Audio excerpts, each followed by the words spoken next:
So hey guys, today I figured that I would go through my dry washer. There's some things that I did to it that when I first got it, some little slight modifications that I made to it. I've been running it all summer and it's winter time now, so I figured I would take some time, do some maintenance on it, things that need to be done in my opinion. It also has a motor on it that I'm not sure that a lot of you guys out there realize is actually a generator, and you can charge your batteries off of it.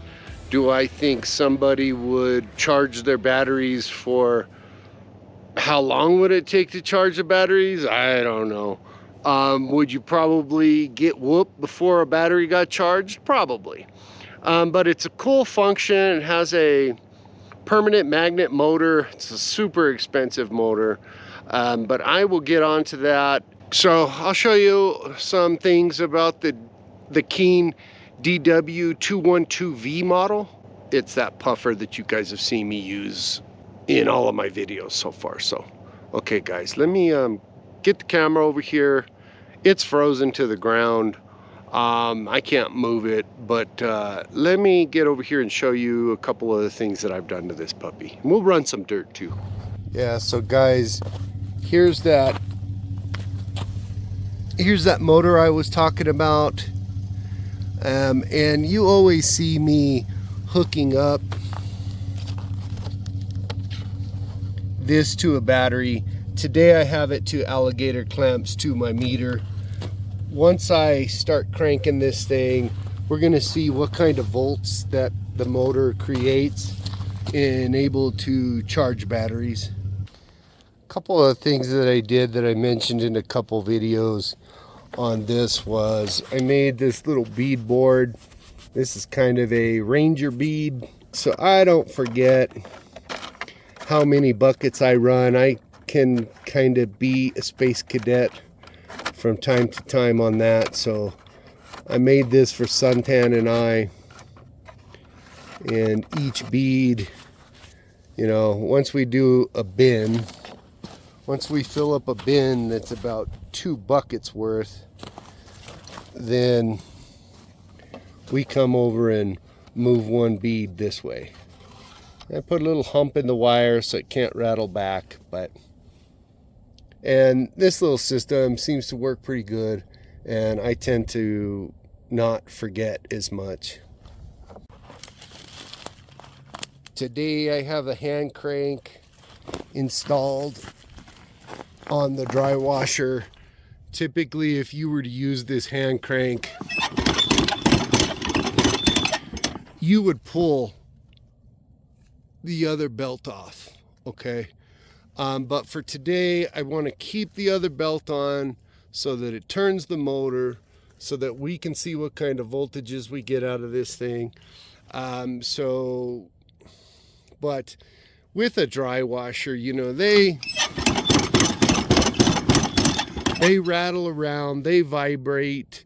There's potential for screws and things to come loose, especially Allen set screws.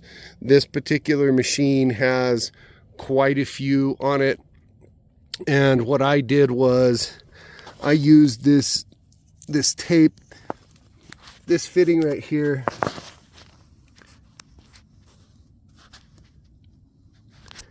This fitting right here has a set screw right here. Well, I sure in the heck don't want to be out in the desert somewhere trying to dry wash. This come loose. I lose the set screw. Don't know where the heck it is. It's in the dirt. I got to sift through to try to find it. Stop me from getting work done. So I've gone and taken like a fiberglass tape, and I wrapped it around this to where the fitting's in here. But if it ever did get loose, the fitting's in here. But if it ever did get loose, it wouldn't be able to fall out because I have it taped. This kind right here, like the filament fiberglass tape. As you can see, here's another set screw there. So I've got that all taped up. There's another set screw right there. I have that one all taped up.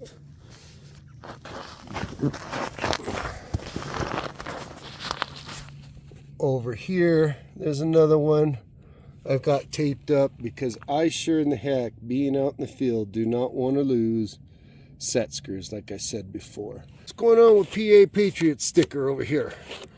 Oh shoot. I'm gonna have to get this cleaned up and get another sticker from PA.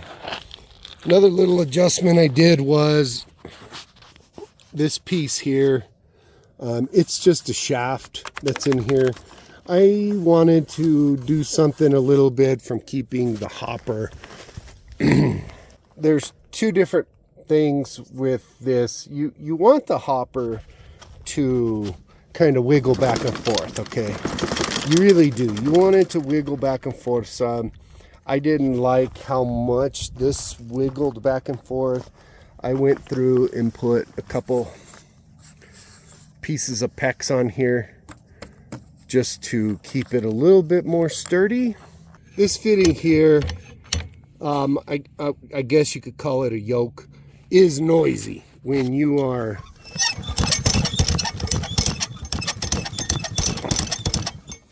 so it's here, it smacks right here, and then when it goes up, it smacks there. I like to try to keep this piece lubricated. Typically I will use Molly, dry Molly lube. Love this stuff. I like to use dry Molly on this fitting. Goes on wet, but it dries up and it works pretty good. But for now, let's see. So I've got everything hooked up on the alligator clamps to my meter. We are set to DC. This motor puts out DC voltage, not AC voltage. Let me turn the crank and see what kind of, let's see what kind of DC voltage we get out of this thing.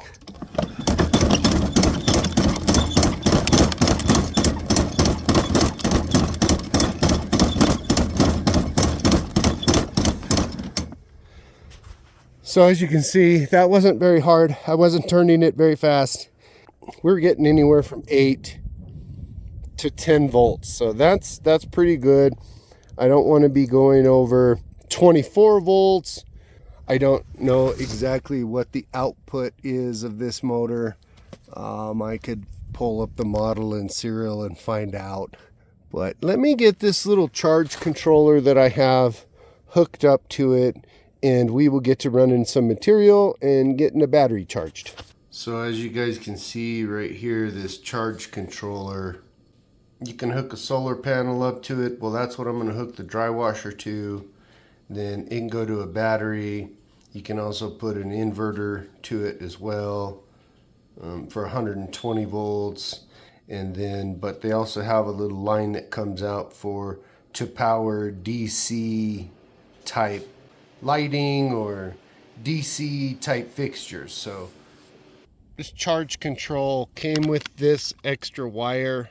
Okay, well, to hook it to the Keen, you have to put your own spade connectors on here, and so that it'll fit to the Drywasher. All right, so this battery's got 70% in it. That's good. I don't want to get in a situation where I'm getting close to the parameter of overcharging it.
Boy, one thing I'll tell you, man, that thing, make sure you got enough gas in the tank if you go to try this.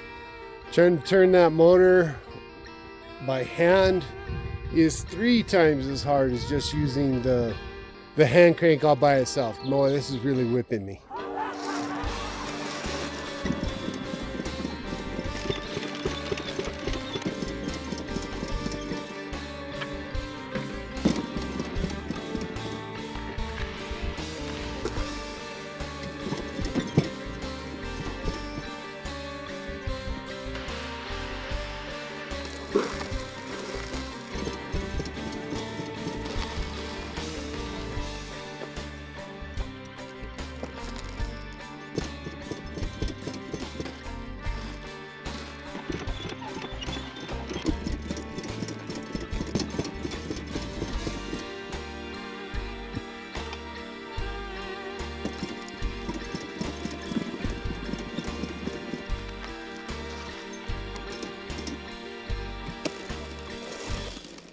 So my hopper has been acting up on me and I couldn't really figure out why.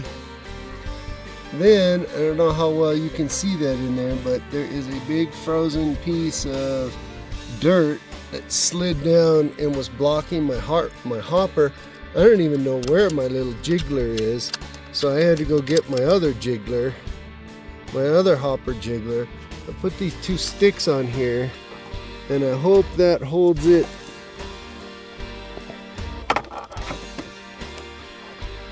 Yeah. That's gonna hold that piece back. So, pressing on.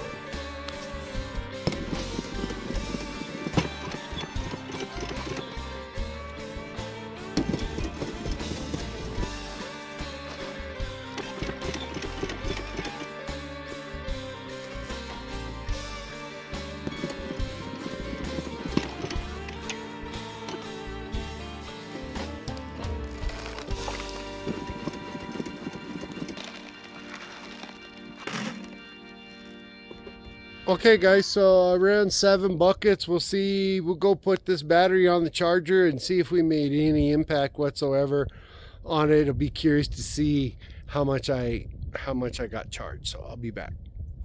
So here we are at 80% now. Me hand cranking took it up by 10%. That is a lot of work. That was 7 buckets, brought it up 10%. I'll tell you what, guys, that would be 70 buckets to do the battery all the way up. That is a ton of work. That is not really going to be very good for you. I guess if you had 6 or 7 people taking turns when they get worn out, it might be feasible. I think a solar panel probably would be better to charge your batteries out there. It's just less calories burned to make that happen. I'm probably not going to show the little bit of gold I find in those concentrates unless there's some big pieces in there. But otherwise, guys, take care. Have a great day, evening, or night. Don't forget to hit that subscribe button. Appreciate the hell out of you guys. Goldpan Suntan is out.